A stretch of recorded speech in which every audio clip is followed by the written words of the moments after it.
নমস্কাৰ বন্ধু বান্ধৱীসকল, কি খবৰ সবৰ? আশা কৰোঁ ভালে আছে বুলি। অসমৰ নাম্বাৰ 1 প্ৰাইভেট জব পৰ্টেললৈ সবকে স্বাগতম জনালোঁ।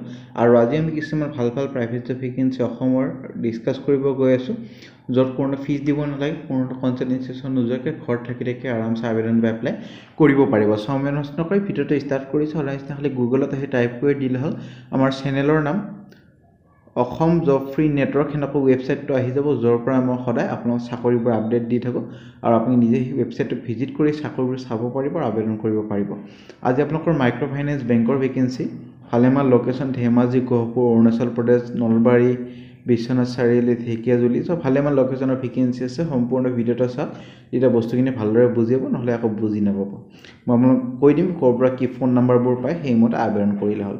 যোৱাকালি আমি ডিছকাছ কৰিছিলোঁ all Assam private job vacancy, Bajali, Udalguri, Tangla, তাৰপিছত শিলচৰ, তিনিচুকীয়া, কোকৰাঝাৰ, চব ভালেমান এতিয়াও ভেকেন্সি আছে, যদি চাই ল'ব পাৰে ইণ্টাৰেষ্টেড হয় যদি। এয়াৰটেল কোম্পানীৰ ভেকেন্সি চলি আছে, cold drinks Pepsi company, Assam private job February মাহৰ গ্ৰেড 3 গ্ৰেড 4 হ'বলগীয়া যোনবোৰ ইণ্টাৰভিউ সেইবোৰ চলি আছে। ৰিলায়েন্স জিঅ' কোম্পানীৰ ভেকেন্সি, মাৰুতি চুজুকি নেক্সাৰৰ ভেকেন্সি চলি আছে, ষ্টিল কোম্পানীৰ ভেকেন্সি চলি আছে, ষ্টাৰ চিমেণ্ট কোম্পানীৰ ভেকেন্সি, তাৰপিছত FMCG কোম্পানীৰ ভেকেন্সি চলি আছে। চ' বহুত ভেকেন্সি ডেইলি বেচিছত আহিয়ে থাকে, সেইটো কাৰণে যাতে ভিডিঅ'বোৰ ৰেগুলাৰ চাই, যাতে ৰেগুলাৰ আপডেট ৰেগুলাৰ পাই থাকে। আজি আপোনালোকৰ আহিছে মাইক্ৰ' ফাইনেন্স বেংকৰ ভেকেন্সি 2024 হ'বলগীয়া যোনবোৰ ইণ্টাৰভিউ, 12 পাছ গ্ৰেজুৱেট পাছ জব, সেইবোৰ গোটেইবোৰ ডাইৰেক্ট ৱাক ইন ইণ্টাৰভিউ হ'ব। কেইটামান মই ভালকৈ বুজাই দি আছোঁ। প্ৰথম ভেকেন্সি আপোনালোকৰ আহিছে এটা মাইক্ৰ' ফাইনেন্স বেংকৰ পৰা ভেকেন্সি, নামটো হ'ল আৰু বহুতে চিনিয়ে পায় IIFL চামাস্তা।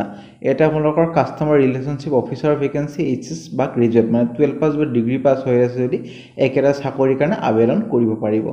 এইটোৰ কাৰণে এজ লিমিট দিয়া আছে 18 to 30 ইয়াৰ্ছ, ফ্ৰেছাৰ্ছ হওক এক্সপিৰিয়েঞ্চ হওক চবে পাৰিব। 11,750 পৰা 17,000 চেলাৰী পাব। 9 তাৰিখৰ পৰা 14 ফেব্ৰুৱাৰীলৈ ইণ্টাৰভিউ হ'ব, মানে ষ্টাৰ্টটো হৈ গ'ল, এতিয়া 14 ফেব্ৰুৱাৰীলৈ হৈ থাকিব।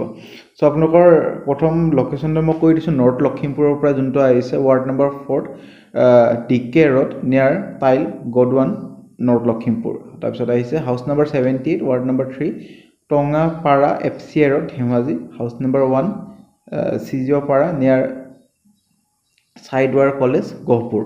চ' এনেকুৱা ভেকেন্সি আপোনালোকৰ আহিছে। আৰু নামচাইৰ ভেকেন্সি আহিছে, হাউচ নম্বৰ 27, মহাদেৱপুৰ, নামচাই। তাৰপিছত ডিব্ৰুগড়ৰ আছে মিলন নগৰ, তাৰপিছত ত্ৰিবেণী কলনী, তেজু, তাৰপিছত চাংলাং ডিষ্ট্ৰিক্ট, অৰুণাচল প্ৰদেশৰ ইঞ্জিনিয়াৰিং কলেজ।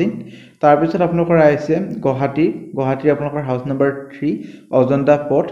তাৰপিছত ৱাৰ্ড নম্বৰ 10, নিজৰাপাৰা, ঢেকীয়াজুলি, আৰু নলবাৰী, বাইহাটা, ঢেকীয়াজুলি আৰু বিশ্বনাথ চাৰিআলিৰ ভেকেন্সি আছে।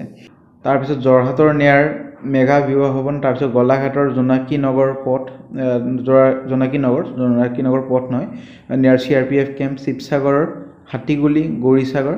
এই বেনিফিট কিছুমান ল'ব, যেনেকুৱা ফাষ্টাৰ কেৰিয়াৰ গ্ৰথ পাব, তাৰপিছত ষ্টে এণ্ড ছেফ ফেচিলিটি, খোৱা আৰু থকাটো দিয়া হ'ব, পেট্ৰলৰ পইচা দিয়া হ'ব, আৰু এট্ৰেক্টিভ ইনচেণ্টিভ কিছুমান পাব। যাক ফোন নম্বৰটো লাগে ক্লিক কৰি দিলে হ'ল, এটা আপোনালোকৰ ফোন নম্বৰ আৰু অৰিজিনেল কপিবোৰ পাই যাব। এটা আপোনাৰ ফোন নম্বৰকেইটা চাই ফোন কৰি ভালদৰে সুধি ইণ্টাৰভিউ কাৰণে যাব পাৰে, আপুনি চাব পাৰে। এটা ফোন নম্বৰবোৰ ভালদৰে আছে, এটা চাই ল'ব পাৰিব, ক্লিক কৰিলে হ'ল। বেলেগ লোকেশ্যনৰ বেলেগ ফাইল আছে, এটা ফোন নম্বৰবোৰ আছে, নামচাই, ডিব্ৰুগড়, আৰামছে চাই আবেদনটো কৰক। আমি নেক্সট ভেকেন্সি লৈ যাম। এই ভেকেন্সি আপোনালোকৰ আহিছে প্ৰাইভেট টিউটৰ আৰু part time teacher vacancy, freshers হওক এক্সপিৰিয়েঞ্চ হওক চবে পাৰিব। ছাবজেক্ট কেইটা মই কৈ দিছোঁ, ইংলিছ, মেথামেটিক্স আৰু ছায়েন্সৰ কাৰণে। এড্ৰেছ হেঙৰাবাৰী নিয়াৰ Nabajyoti club, Guwahati. Contact number, email ID দিয়া আছে। 12 ফেব্ৰুৱাৰীৰ ভিতৰত আবেদনটো কৰক। কোনটো পোষ্টত আবেদন কৰিছে মেনশ্যন কৰি দিব ইমেইলত, সেইমতে পিছলৈ যদি ইণ্টাৰভিউৰ কাৰণে মাতে আপোনাক জনোৱা হ'ব।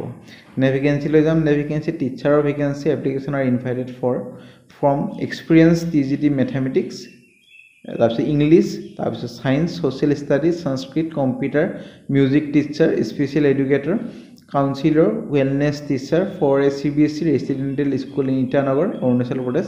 হোৱাটছএপ নম্বৰ দিয়া আছে আৰু ইমেইল ID দিয়া আছে, চাই পেলাই আবেদনটো কৰক। Vacancy down town, gurukul, Moranhat. এইটো আপোনালোকৰ ভালেমান ভেকেন্সি এতিয়াও আছে। আৰু আপোনালোকে যদি এক্সিলেণ্ট ইংলিছ লেংগুৱেজ জানে, আপোনালোকে ভালদৰে আবেদন কৰিব পাৰিব এইকেইটা চাকৰিৰ কাৰণে। Position available, pre primary, NTT, PRT, SMEs, Hindi আৰু ছ'চিয়েল ছায়েন্স, EVS।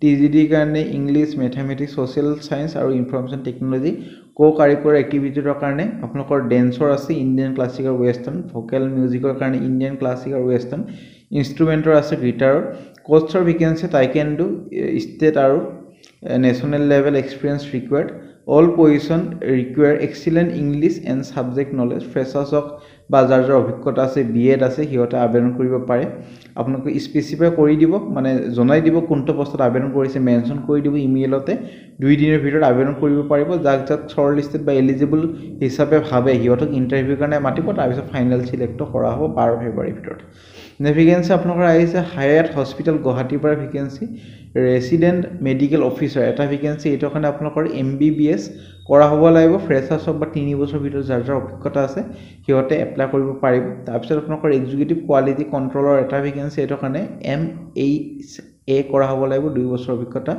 আৰু front office executive customer care খালি মেলহে এপ্লাই কৰিব পাৰিব এটো ফিমেলে যাতে নকৰে এপ্লাই নে ব্লক কৰি দিব পাৰে দুটা এপ্লাই কৰিব পাৰে দুটা পোষ্ট আছে এটো কাৰণে আপোনালোকৰ কেণ্ডিডেটজন গ্ৰেজুৱেচন কৰা হ'ব লাগিব আৰু এক্সিলেন্ট কমিউনিকেশন স্কিল স্মাৰ্ট আৰু ফ্লুয়েন্ট হ'ব লাগিব ইংলিশ হিন্দী আৰু local native language hospital background preference দিয়া হ'ব সো এক্সপেৰিয়েন্স লাগিব এটা চাকৰিৰ কাৰণে 1 ইয়াৰৰ পৰা 3 বছৰলৈ ইন্টাৰেস্টেড আৰু এলিজিবল কেণ্ডিডেট পৰা আপোনালোকৰ নিজৰ সিভিখন বা ৰিজিউমিখন এইটো ইমেইলত পঠাই দিব পাৰে 15 ফেব্ৰুৱাৰীৰ ভিতৰত সেইমতে পিছলৈ যদি ইন্টাৰভিউৰ কাৰণে মাতে আপোনালোকক জনোৱা হ'ব নেক্সট ভেকেন্সি লুইট ইন্টাৰনেশ্যনেল একাডেমিৰ ভেকেন্সি টিজিডি কেমিষ্ট্ৰি 4টা ভেকেন্সি সাবজেক্ট এটা হল আপোনালোকৰ ফিজিক্স কেমিষ্ট্ৰি বায়োলজি ম্যাথমেটিক্স এটা কাৰণে কোৱালিফিকেশন গ্ৰেজুৱেচন বা post graduation with specialty in any of the given subject কেণ্ডিডেটজন আপোনালোকৰ বিএড ডিএল যাৰ আছে প্ৰেফাৰেন্স দিয়া হ'ব 2 বছৰ এক্সপেৰিয়েন্স হ'ব লাগিব টিচিংত আৰ্ট আৰু ক্ৰাফটৰ কাৰণে এটা ভেকেন্সি এটো কাৰণে কেণ্ডিডেটজন হায়াৰ সেকেন্ডাৰী ইন্টাৰমিডিয়েট বা সেকেন্ডাৰী সিনিয়ৰ সেকেন্ডাৰী এক্সামিনেশন দিয়া হ'ব দিয়া পাস কৰা হ'ব লাগিব আৰু মিনিমাম 4 বছৰ ফুল টাইম এটা ডিপ্লোমা ইন পেইন্টিং বা ফাইন আৰ্ট হ'ব লাগিব from a recognized institute graduation কৰা হ'ব লাগিব অথবা যদি আপোনালোকৰ অপৰখিনি নাই গ্ৰেজুৱেচন ইন ড্ৰয়িং বা পেইন্টিং আৰ্ট ফাইন আৰ্ট আৰু 2 বছৰ ডিপ্লোমা লাগিব আপোনালোকৰ full time from a recognized institute email ID দি আছে 18 ফেব্ৰুৱাৰীৰ ভিতৰত আবেদন কৰক তাৰ পিছত যদি ইন্টাৰভিউৰ কাৰণে মাতে আপোনালোক জনোৱা হ'ব vacancy DPS Jorhat Delhi public school জৰহাটৰ পৰা ভেকেন্সি প্ৰথম আহিছে NTT train in pre primary education PRT কাৰণে আছে সাবজেক্ট কেটা English mathematics science Assamese Hindi Sanskrit social science আৰু কম্পিউটাৰ টিজিডি কাৰণে আপোনালোকৰ English mathematics science social studies Hindi Assamese আৰু কম্পিউটাৰ সায়েন্স পিজিডি কাৰণে আপোনালোকৰ physics chemistry biology mathematics computer science history geography sociology economics psychology তাৰ পিছত আপোনালোকৰ পল সায়েন্স পলিটিক্যাল সায়েন্স মানে আৰু একাউন্টেন্সি বিজনেস ষ্টাডিজ আৰু এপ্লাইড ম্যাথমেটিক্স আৰু কো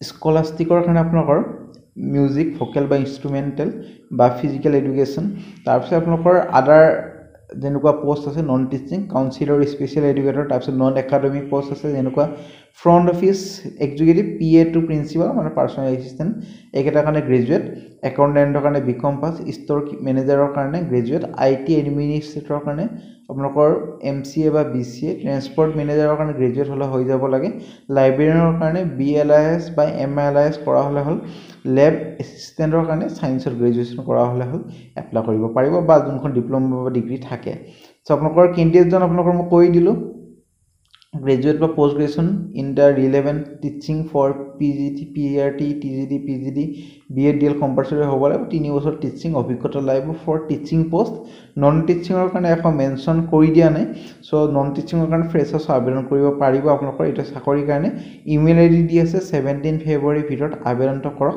তাৰ পিছত যদি ইন্টাৰভিউৰ কাৰণে মাতে আপোনাক যাব লাগিব সো আৰু মেনেজমেন্টৰ এটা আপোনালোকৰ ৰিজাৰ্ভ ৰাইট আছে যে হেতে যদি সুইটেবল বা এলিজিবিলিটি কেণ্ডিডেট নাপায় হিয়তে পোষ্ট ফিল আপ নকৰে হেটো কাৰণে যোন এলিজিবল হয় হিয়তে যেটা এপ্লাই কৰে এনে যেটা এপ্লাই কৰি নিজৰ সময় আৰু আনৰ সময় নষ্ট নকৰে সো ফ্ৰেন্ড আজিলৈ মানে যে ভিডিওটো চাই ভাল লাগি ভিডিওটো এটা লাইক কৰি দিব আপোনালোকৰ ফ্ৰেন্ড হৈতে বন্ধু বান্ধৱী হৈতে ভিডিওটো যদি শেয়াৰ কৰে শেয়াৰ কৰি দিব হিয়তৰ যাতে অলপমান সহায় বা সুবিধা বা হেল্প হৈ যায় আজিলৈ মানে আমাৰ WhatsApp group Telegram group Facebook group যদি জয়েন হ'ব পাৰে আৰু কিবা যদি বুজি পোৱা নাই বা ডাউট আছে বা কোনোবাই যদি ফিজ খুজিছে কমেন্ট সেকশনত মোক জনাব আজিলৈ মানে